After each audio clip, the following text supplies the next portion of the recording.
तेलंगाना प्रदेश के हैदराबाद की एक जगह लगती है रामनगर। यहां का रहने वाला एक व्यक्ति होता है जिसका नाम शेख नसरुद्दीन होता है।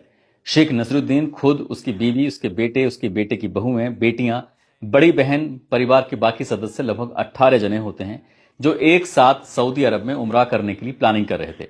उनकी तारीख आ जाती है और तारीख थी 9 नवंबर 2025। ये पहुंच जाते हैं राजीव गांधी इंटरनेशनल एयरपोर्ट पर।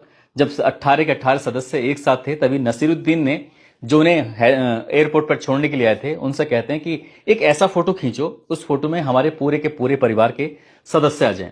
तभी गिनती की जाती है। जो गिनती की जाती है तो एक दो बच्चे ऐसे थे जो इधर उधर खेल रहे थे। तभी इन बच्चों को पकड़ के लेके आते हैं और कहते हैं कि बेटा एक फोटो कराना है, बस शांत खड़े रहो। जब इस तरह की बात थी, कुछ बच्चों को बैग पे बिठाया जाता है, कोई इधर उधर खड़े हो जाते हैं।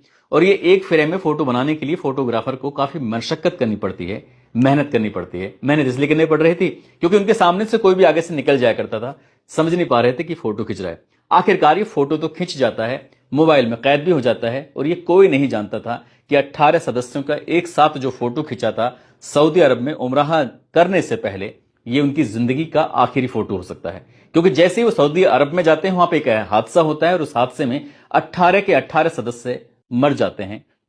और जैसे ही उनके मरने की खबर इंडिया में पहुंचती है, न केवल उनकी बल्कि उनके साथ बाकी और जो लोग गए होते 42 से 43, तब यहां के लोगों की सोचकर भी रूह कांप जाती है कि आखिरकार उनके साथ ऐसा क्या हुआ।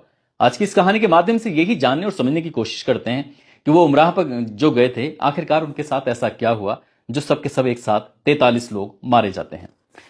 आदाब, नमस्कार, सत श्री अकाल। मैं उस्मान सैफी। आज की जो सच्ची घटना मैं आपको सुनाने जा रहा हूं, ये सच्ची घटना है 16 नवंबर 2025 की शाम लगभग 4 बजे के आसपास का वक्त रहा होगा।